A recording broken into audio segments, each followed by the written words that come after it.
Hello everybody, welcome to the colours of knowledge. और आज हम कक्षा 10वीं के गणित में चैप्टर 5 एक्सरसाइज 5.1 इसमें जो प्रश्न क्रमांक 11 है उसको हल करने वाले हैं। देखिए क्या लिखा है। यदि किसी एपी के प्रथम n पदों का योग 4n माइनस एन स्क्वायर मतलब 4n माइनस एन का वर्ग है तो इसका प्रथम पद अर्थात S1 क्या है। ठीक है, प्रथम दो पदों का योग क्या है मतलब S2 आपको बताना है। दूसरा पद क्या है ये भी आपको बताना है। इसी प्रकार तीसरे, 10वें और nवें पद ज्ञात कीजिए। ठीक है, तो देखिए सबसे पहले जो दिया गया है वो क्या दिया गया है, प्रथम n पदों का योग दिया है। इसका मतलब आपको Sn का मान दिया हुआ है। Sn बराबर है 4n माइनस एन का स्क्वायर। ठीक, अब आपको क्या करना है, S1 पता करना है, प्रथम पद या S1 पता करना है। तो S1 बराबर जहाँ पर भी n है वहाँ पर 1 रखेंगे तो 4 फिर 1 माइनस 1 का स्क्वायर। ठीक है, तो आपका हो जाएगा 4 माइनस 1 मतलब हो जाएगा 3 S1। ठीक है, मतलब एक पद का जो योग है वो कितना हो गया, 3 हो गया। अब एक पद का योग मतलब वो पद स्वयं। ठीक है, तो पहला पद जो है इस समांतर श्रेणी का पहला पद A1 बराबर आपका हो गया 3। ठीक है, अब क्या करना है, आगे प्रथम दो पदों का योग बताना है। ठीक है, तो प्रथम दो पदों का योग बताने के लिए हम क्या करेंगे, ये हमारे पास n पदों का योग दिया हुआ है तो इसी के अंदर हम क्या करेंगे, n की जगह 2 रखेंगे। तो S2 बराबर हो जाएगा आपका 4 और 2, इसके बाद में -2 का वर्ग। इसको हल करेंगे, 4 दूनी 8 माइनस 2 दूनी 4, 8 में से 4 घटाए तो कितने मिले, 4 मिले। तो इसके दो पदों का योग कितना हो गया, 4 हो गया। ठीक है, ये दो पदों का योग हो गया, प्रथम दो पदों का योग। ठीक है, और ये क्या मिला था, ये प्रथम पद का योग। इसका मतलब क्या होता है, प्रथम पद स्वयं, एक पद का योग मतलब क्या, वो पद स्वयं होता है ना। ठीक है, तो ये हो गया आपका S1 और ये हो गया S2। अब आपको सवाल में क्या पूछा गया है, पूछा गया है कि दूसरा पद क्या है। ठीक है, दूसरा पद मतलब आपको A2 बताना है कि A2 क्या है। ठीक है, तो देखिए हमारे पास क्या है, S2 हमारे पास है और S2 क्या होता है, A1 प्लस A2। दो पदों का योग यही होगा क्योंकि समांतर श्रेणी का पहला पद A1 है और दूसरा पद A2 होता है। तो दो पदों का योग दिया है मतलब A1 प्लस A2 आपको दिया गया है।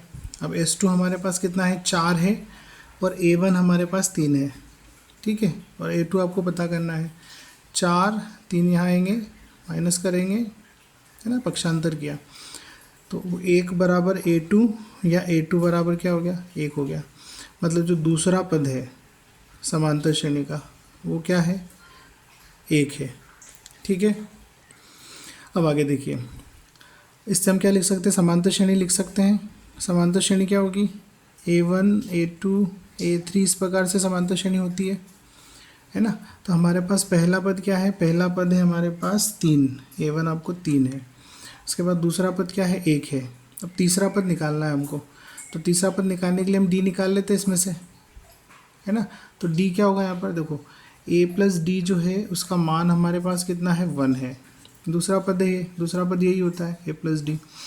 अब A का मान हमारे पास 3 है प्लस D बराबर 1, तो D बराबर हो गया 1 माइनस 3 मतलब हो गया -2। ठीक है, D का मान -2 आ गया। तो A3 जो होगा हमारा वो क्या होगा, 3 1 तो ये रहेगा। A3 आपका क्या होता है, A3 बराबर A प्लस 2D होता है। तो A आपका है कितना है, 3। ठीक है, और प्लस 2 और D का मान है -2, तो 3 माइनस 4 मतलब ये हो जाएगा -1। तो ये तीसरा जो पद है वो हो गया -1। तो A3 भी हमने निकाल लिया। अब इसके बाद में और क्या पूछा गया है, और इसमें पूछा गया है तीसरा 10वां पद भी निकालना है और nवां पद भी ज्ञात करना है।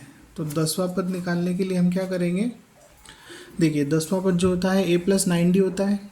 ठीक है, तो A जो हमारे पास है वो 3 है, उसके बाद में प्लस 9, D हमने निकाला है अभी -2।